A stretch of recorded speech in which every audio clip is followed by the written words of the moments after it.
this point in camp? Well, truthfully, what we're doing is we're repeating pretty much every practice that we've had from a year ago. The difference is, second time through, 2 spring balls, 2 training camps, 2 summer programs. You know, we have players who know what we're doing, what we're talking about, and we're doing it a lot better and a lot faster. And now the older guys can really be a help to the younger guys, you know, helping them understand what we're doing. You know, last year everybody was learning together. So, but technique and fundamentals at this point for the first week. What's the keys to putting together all the different teams? When you put together your special teams, the biggest thing you don't want to do is you don't want to guess. Okay? You know, oh, I think he could do this, I think he could do that. So all the drill work is high speed, it's highly competitive, and then you know who the guys are that you can use or you have a reasonable chance to use. Then the second thing is to look at player load and say, okay, what's too much?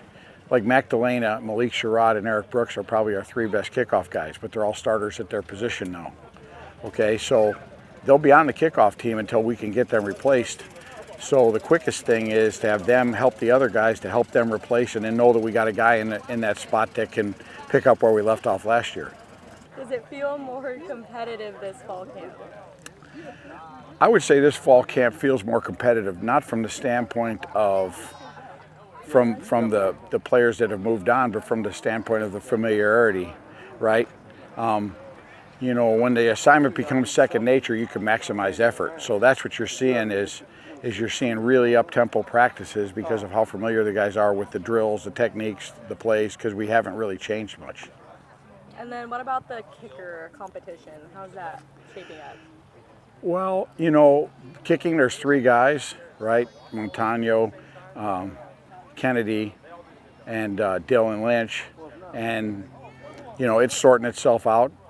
But, you know, when each guy gets 4 team reps a day, it takes a while to accrue those reps. And then the same thing with the punters. Obviously, Carson King's been here a long time. Landon Ogles was doing the spring.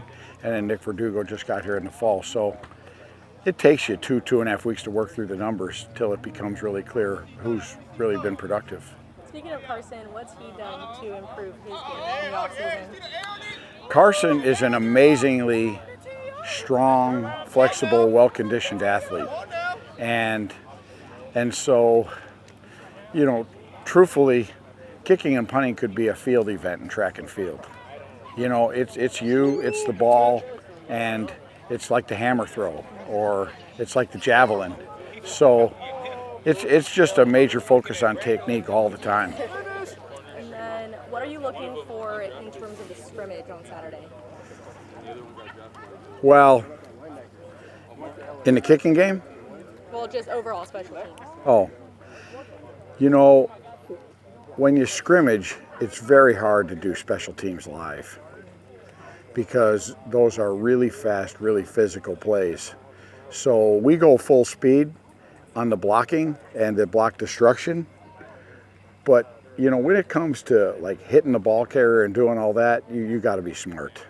So scrimmage in the kicking game just means really full speed team reps for the first time, but you don't want piles and you don't want ball carriers penalized for a misassignment and those kinds of things. Lastly, we see a lot of hats out here. You know, we have the baseball hats, we have the wide brim hats, we have the hoods, we have the bucket hats. Why is the cowboy hat the best hat?